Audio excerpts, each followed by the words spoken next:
خصوصیت ہے، اور وہ خصوصیت کہ جس نے حسین کو نمایاں کیا، جس نے حسین کو تمام معصومین سے نمایاں کیا، وہ خصوصیت کون سی ہے؟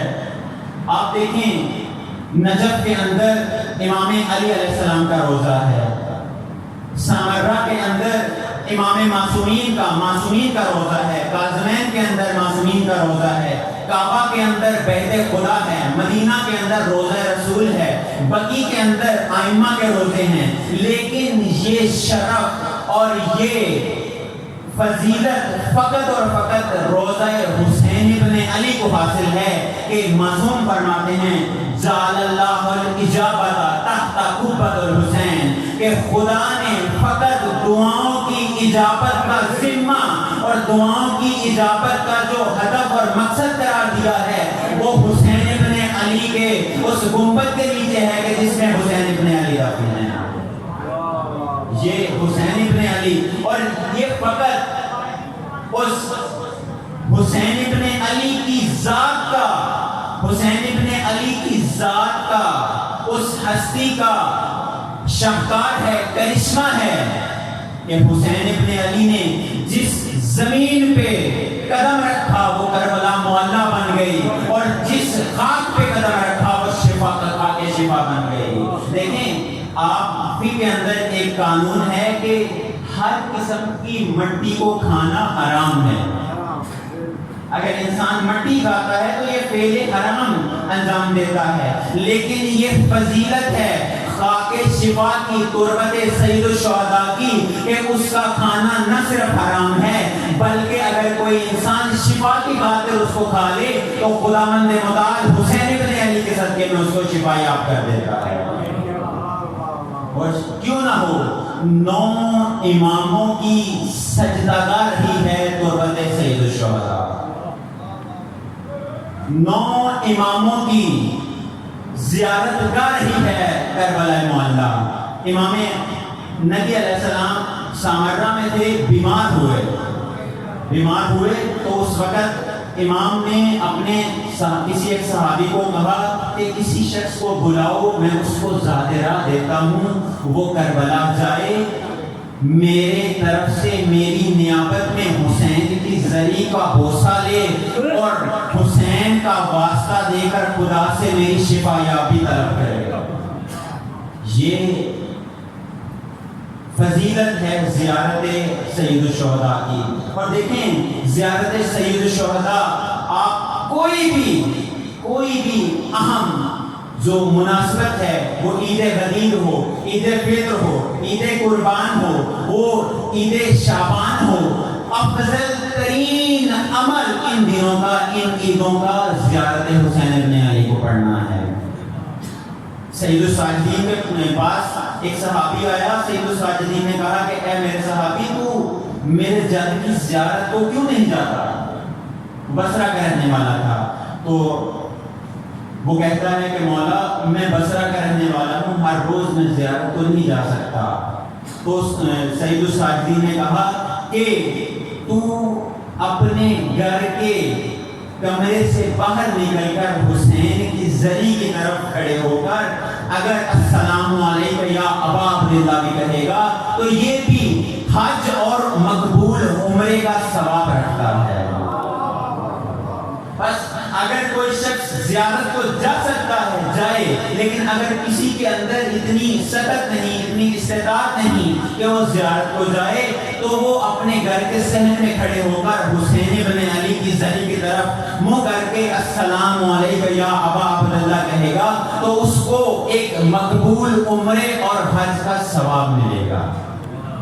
یہ زیارت ہے، یہ فضیلت ہے حسین ابن علی کی، یہ فضیلت ہے حسین ابن علی کی زیارت کی۔ دیکھیے امام مظلوم کربلا نے جو قیام کیا، امام مظلوم کربلا نے جو شہادت دی، امام مظلوم کربلا نے اپنی آل کو شہید کروایا، امام مظلوم کربلا نے کس ہدف کے لیے؟ میں پہلے عرض کرتا ہوں کہ تہذیب ازا جس نے سیکھنی ہے، تہذیب ازا کا پہلا اصول معرفت حسین ابن علی ہے۔ نہج البلاغہ آپ کے گھر میں موجود ہوگی۔ نہج البلاغہ کے پہلے خطبے میں امیر المومنین فرماتے ہیں کہ اول الدین معرفت ہو، دین کی ابتدا معرفت ہے۔ دین کی ابتدا نماز پڑھنا نہیں، دین کی ابتدا روزہ رکھنا نہیں، دین کی ابتدا حج کرنا نہیں، دین کی ابتدا جہاد کرنا نہیں، بلکہ دین کی ابتدا کا نام، دین کی الف کا نام، دین کے آغاز کا نام دین کی معرفت ہے۔ اور ہم کس ذکر میں ہیں؟ ہم ذکر امام حسین علیہ السلام میں ہیں۔ تو سب سے پہلا جو تہذیب ازا کا اصول ہے وہ یہ ہے کہ ہم امام حسین علیہ السلام کی معرفت حاصل کریں۔ یہ کون ہے امام؟ امام ہوتا کون ہے؟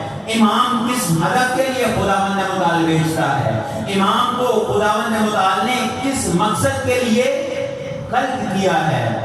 امام کی معرفت کے لیے امام صادق علیہ السلام پڑھ لیجئے۔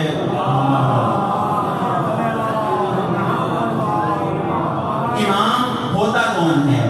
امام کا کام کیا ہے؟ اور اگر امام نہ ہو تو پھر کس طرح کے حالات انسان کے اوپر طاری ہو جاتے ہیں۔ حشام کا نام آپ نے سنا ہوگا، امام صادق علیہ السلام کا بہت ہی جوشیلا صحابی، علمی حوالے سے بھی اپنے دور کا فقیہ تھا، اپنے دور کا عالم تھا۔ اس کو بہت شوق تھا کہ جو منکر امامت ہوتے تھے ان کے ساتھ مناظرہ کرنے کا۔ تو ایک ایسے ہی منکر امامت کا اس دور میں نام سنتا ہے اور اس کے پاس چلا جاتا ہے، چونکہ وہ اپنے آپ کو کہتا ہے کہ پوچھ لو مجھ سے جو کچھ پوچھنا ہے پوچھ لو۔ یعنی وہ دعویٰ کہ جو علی نے ممبر سلونی پہ کیا اس نے وہ کیا۔ حشام کو جلال آ گیا کہ کون ہے کہ جو میرے مولا کا کیا ہوا دعویٰ کرتا ہے۔ حشام پہنچا، حشام نے کہا تو اپنے آپ کو عالم سمجھتا ہے؟ ہاں میں اپنے آپ کو عالم سمجھتا ہوں۔ تو حشام نے کہا کہ میرے سوال ہیں کچھ، ان کے جواب دو گے؟ اس نے کہا پوچھو جو پوچھنا ہے پوچھو۔ حشام نے کہا کہ میرے سوالوں کے جواب دو گے؟ اس نے کہا ہاں دوں گا۔ حشام نے کہا آنکھیں تمہاری آنکھیں ہیں؟ اس نے کہا ہیں۔ حشام نے کہا تمہارے کان ہیں؟ اس نے کہا ہیں۔ حشام نے کہا تمہارا ناک ہے؟ اس نے کہا ہیں۔ حشام نے کہا تمہاری زبان ہے؟ وہ اکتا کے کہتا ہے کہ اس طرح کے سوال ہیں۔ حشام کہتا ہے کہ میرے سوال اسی طرح کے ہیں۔ اس طرح پوچھو۔ حشام کہتا ہے کہ تمہارا ناک ہے؟ اچھا تمہاری زبان ہے؟ زبان ہے۔ زبان سے کیا کام لیتے ہو؟ وہ کہتا ہے کہ میں زبان سے بولتا ہوں۔ حشام نے کہا کان ہیں؟ کان ہیں۔ کان سے کیا کام لیتے ہو؟ سنتا ہوں۔ حشام نے کہا آنکھیں ہیں؟ آنکھیں ہیں۔ کیا کام لیتے ہو؟ میں دیکھتا ہوں۔ حشام نے کہا ہاتھ ہیں؟ ہیں۔ کیا کام لیتے ہو؟ میں چیزیں اٹھاتا ہوں۔ حشام نے کہا پاؤں ہیں؟ ہیں۔ تو کیا کام لیتے ہو؟ اس نے کہا میں پاؤں سے چلتا ہوں۔ پھر حشام نے کہا تمہاری عقل ہے؟ اس نے کہا ہے۔ کیا کام لیتے ہو؟ تو عقل سے سوچتا ہوں۔ پھر حشام نے کہا تمہارے اندر خون ہے؟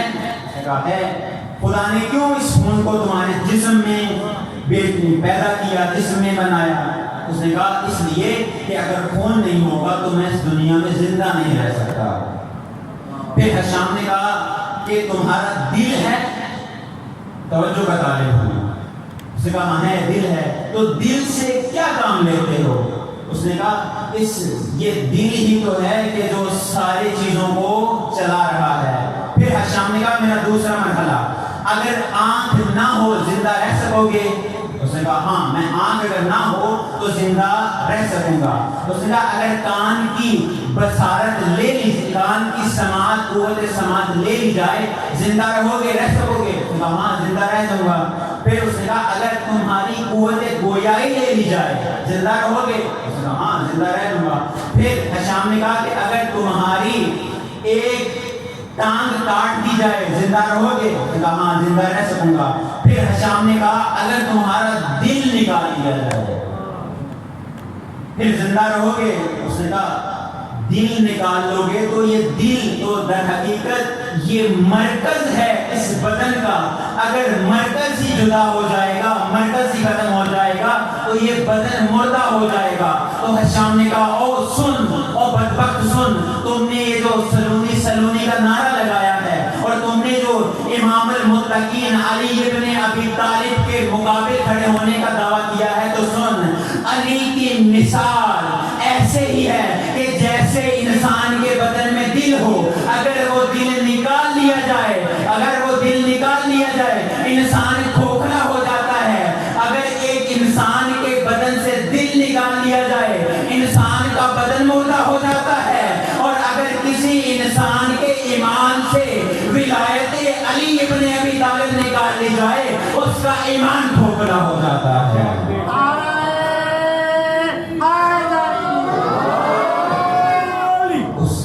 ایمان کھوکھلا ہو جاتا ہے۔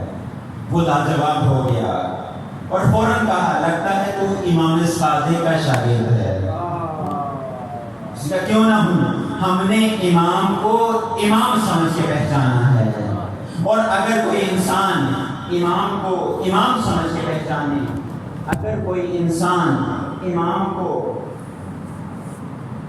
امام سمجھ کے پہچانے تو پھر وہ غیر معصوم ہی کیوں نہ ہو وہ امام کی نصرت کرتا ہے۔ اگر کوئی امام کی معرفت حاصل کر لے تو پھر وہ اگرچہ امام سے دور ہو، امام کی معرفت حاصل کر کے امام کے اوپر دور سے اپنی جان کا نذرانہ پیش کر دیتا ہے۔ اگر امام کی معرفت نہ ہو امام کو مدینہ چھوڑنا پڑتا ہے۔ اگر امام کی معرفت کسی کو نہ ہو، مدینے والے نمازوں میں تو لگے رہتے ہیں لیکن ان سے وہ کشتی نجات دور چلی جاتی ہے۔ اگر امام کی معرفت نہ ہو، اگر امام کو نہ پہچانا جائے، کعبہ کے گرد طواف کرنے والے تو بہت سارے ہوتے ہیں لیکن حسین ابن علی کا ساتھ دینے والا کوئی نہیں ہوتا۔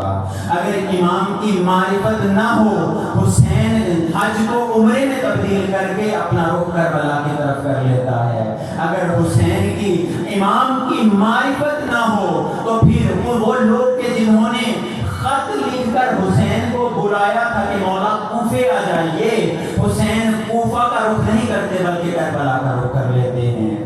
اگر حسین کی معرفت ہو تو پھر حسین اس شخص کو اپنا نمائندہ بنا کے ان لوگوں کی طرف بھیجتا ہے کہ جن لوگوں نے حسین کو الاجل کی سزائیں دی۔ سامعین محترم، بس مختصر کروں، آپ کی زحمتوں کو تمام کروں، آج جس شہید کا تذکرہ کرنا ہے اس شہید کا نام تاریخ میں مسلم ابن عقیل لکھا ہے۔ وہ شہید کہ جو اگرچہ حسین سے دور ہے لیکن حسین کے ساتھ ہے۔ وہ شہید اگرچہ حسین سے دور ہے لیکن اس کے دل میں، اس کے ذہن میں حسین کی بیٹیاں موجود ہیں۔ وہ شہید کہ جو اگرچہ حسین سے دور ہے لیکن اس کے ذہن میں یہ ہے کہ حسین زہرا کی بیٹیوں کو لے کے کربلا پہنچ گئے ہیں۔ وہ شہید اگرچہ حسین سے تو دور ہے لیکن اس کا دل بھی حسین کے ساتھ ہے، اس کی تلوار بھی حسین کے ساتھ ہے۔ عزیزانو، حسین نے خط کے جواب میں آگے چل کے ان ایام میں ان تمام خطوط کی طرف اشارہ کروں گا کہ جو کوفہ والوں نے لکھے، اور حسین نے جو سفیر بھیجا خط لکھ کے وہ کس طرح کا تھا۔ حسین کو جب خطوط ملے کہ مولا آپ آ جائیے، ہم تیار ہیں، حسین نے ایک نمائندہ انتخاب کیا جس کا نام مسلم ابن عقیل، اس کو خط دے کے کوفہ بھیجا کہ جاؤ کوفہ کے حالات کا مطالعہ کرو، کوفہ کے حالات کو دیکھو کہ آیا واقعاً وہ ہمارے ساتھ ہیں۔ یہ سفیر جاتا ہے کوفہ کے اندر، لوگوں کو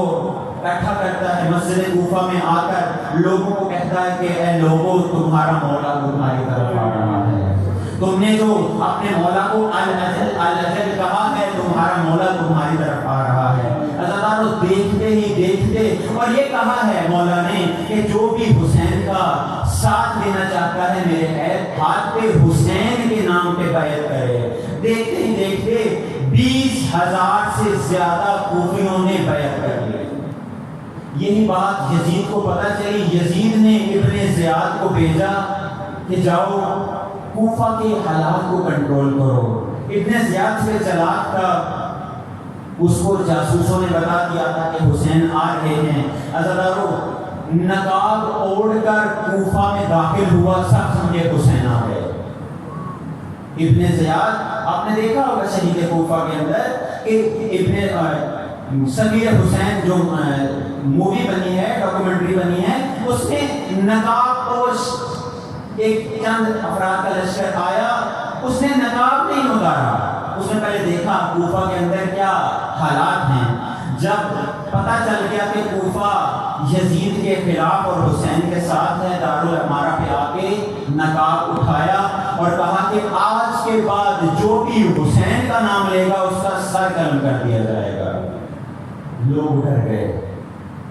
اب ایک طرف بیعت کر چکے تھے اور دوسری طرف ابن زیاد آ چکا تھا، اور ابن زیاد نے جب جناب مسلم ابن عقیل کو معلوم ہوا تو روح پوش ہو گئے، یعنی کسی کو معلوم نہیں تھا کہ جناب مسلم ابن عقیل کہاں پہ ہیں۔ مسجد کوفہ کے اندر نماز مغربین کا وقت ہوا، حی علی الصلاۃ، حی علی خیر العمل کی جب صدا بلند ہوئی، 20,000 سے زائد افراد مسجد کوفہ میں جناب مسلم ابن عقیل کے پیچھے نماز کے لیے اکٹھے ہوئے۔ لیکن مظلومیت دیکھیے حسین کی، مظلومیت دیکھیے صغیر حسین کی۔ جب نماز مغرب تمام ہوئی 10,000 لوگ باقی تھے، اور جب نماز عشاء تمام ہوئی فقط مسلم ابن عقیل تنہا رہ گئے۔ عزادارو وہ مسلم کے جس کو کوفہ کی گلیوں کا معلوم پتہ نہیں، وہ مسلم کے جو کوفہ میں اجنبی ہے، وہ مسلم کے جو کوفہ کے اندر اجنبی ہے، اب کوفہ کی گلیوں میں کبھی اس طرف کبھی اس طرف، کبھی اس طرف کبھی اس طرف۔ ابن زیاد نے اپنے فوجیوں کو یہ ماموریت دی کہ مسلم ابن عقیل کو تلاش کر کے لایا جائے۔ عزادارو مسلم ابن عقیل کو کی تلاش شروع ہوئی لیکن مسلم مل نہیں رہے۔ مسلم کبھی اس کوفہ کی گلی میں کبھی اس کوفہ کی گلی میں تھک ہار کے ایک دروازے کے سامنے آ کے بیٹھ گئے۔ وہ دروازہ کس کا تھا؟ وہ دروازہ اہل بیت کی چاہنے والی ایک خاتون کا تھا جس کا نام تاریخ میں طبع لکھا ہے۔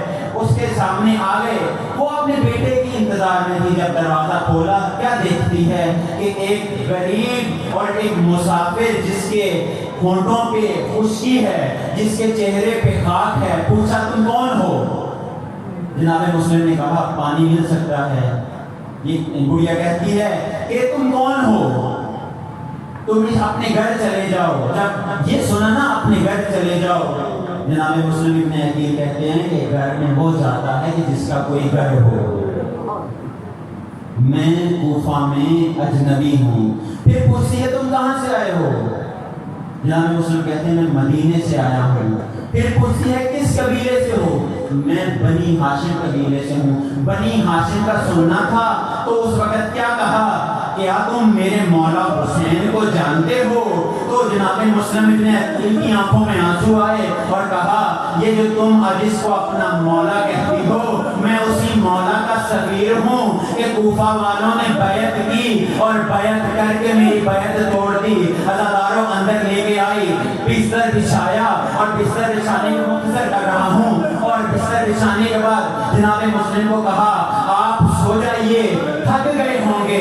عزاداروں جناب مسلم ابن عقیل جب سوئے، وضو کیا، 2 رکعت نماز ادا کی اور لیٹے تو کیا دیکھتے؟ نیند آ گئی، اور عالم خواب میں حسین ابن علی کو دیکھتے ہیں، عالم خواب میں اپنے بابا کو دیکھتے ہیں، عالم خواب میں جناب زہرا کو دیکھتے ہیں، اور کیا کہتے ہیں اور کیا سنتے ہیں کہ اے بیٹا مسلم اب جلدی کرو ہمارے پاس آ جاؤ۔ عزاداروں یہ سننا تھا۔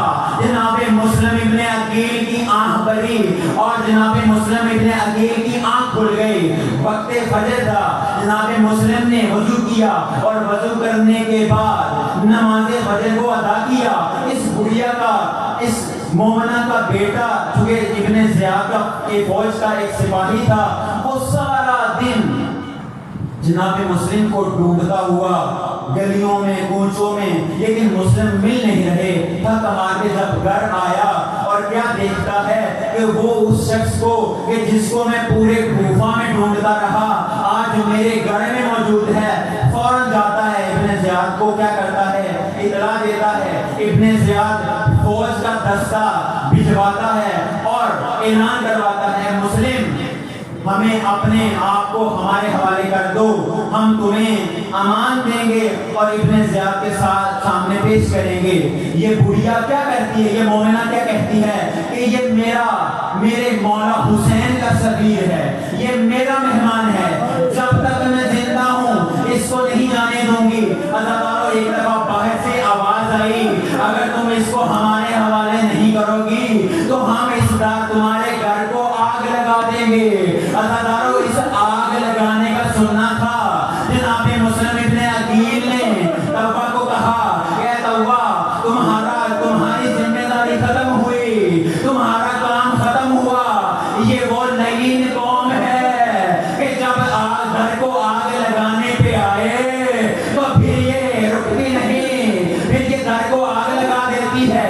عزیزانو، شجاعت کا نمونہ تھا، شجاعت کا پیکر دکھایا۔ جنگ کی فوج سے قابو نہیں ہو رہا کیونکہ علوی خون ہے، کیسے فوج سے قابو ہو؟ دھوکے سے جناب مسلم کو قابو کیا اور ابن زیاد کے دربار میں پیش کیا۔ عزیزانو، ابن زیاد سے گفتگو کی کہ اس سے پہلے کہ تم گفتگو کرو میں کسی ایسے شخص کو چاہتا ہوں کہ میرا پیغام حسین کو پہنچا دے۔ ابن زیاد نے کہا مجھے بتاؤ، میں تمہارا پیغام پہنچاتا ہوں۔ کہا نہیں، مجھے تمہارے اوپر یقین نہیں۔ عمر ابن سعد اس کو کہا کہ اس کو میں اپنی وصیتیں اور اپنا پیغام پہنچاتا ہوں کہ یہ میرا پیغام حسین ابن علی کو دے دے۔ عزیزانو، امام کے سفیر نے کیا کیا، پیغام دینا شروع کیا۔ کیا کہا کہ میری ایک وصیت یہ ہے کہ میں جب کوفہ میں آیا تھا میں نے ایک مومن سے ادھار قرض لیا تھا، میری تلوار اور زیرہ بیچ کے اس کو قرض کا قرض ادا کر دینا، اور دوسرا یہ کہ اگر تمہارا جانا کربلا کی طرف ہو، تمہارا جانا میدان کربلا میں ہو تو حسین کو جا کے میرا پیغام دے دینا، اے مولا کوفہ نہ آئیے، کوفہ والوں کی تلواریں تمہارے آپ کے خلاف ہیں، اے مولا کیونکہ آپ کے ساتھ زہرا کی بیٹیاں ہیں، آپ کے ساتھ آل محمد کی عزت ہے، آپ کے ساتھ آل محمد کی ناموس ہے، آپ کوفہ کی طرف نہ آئیے۔ عزیزانو، جناب مسلم کو دارالامارہ پہ لے جایا گیا اور شہید کر دیا گیا۔ جب قافلہ حسین کو پتہ چلا کہ مسلم شہید کر دیے گئے ہیں، عزیزانو مسلم کی دو بیٹیاں تھیں، قافلے کے ساتھ تھیں۔ عزیزانو، امام حسین علیہ السلام نے دو گوشوارے مدینہ سے لیے جناب سکینہ کے لیے، مسلم کی بیٹیوں کو بلایا اور کہا ایک بیٹی کے کان میں ایک گوشوارہ دیا، دوسری کے بیٹی کے کان میں دوسرا گوشوارہ ڈالا اور کہا اے مسلم کی بیٹیوں، آج کے بعد مجھے اپنا باپ سمجھنا، آج کے بعد تمہارا باپ اس دنیا میں نہیں رہا۔ میں کہوں گا مولا جب مسلم گرے، جب مسلم شہید ہوئے تو مسلم کی بیٹیوں کے سر پہ ہاتھ پھیرا آپ نے، ہائے شام غریباں کہ جب آپ کا سر کاٹا گیا جناب سکینہ کے سر پہ ہاتھ نہیں پھیرا، جناب سکینہ کو تمانچے مارے گئے، جناب سکینہ کے در لوٹ لیے گئے۔ وہ کیا کہتی تھی، اے بابا تمہارے پاس جانے کے بعد ان لعینوں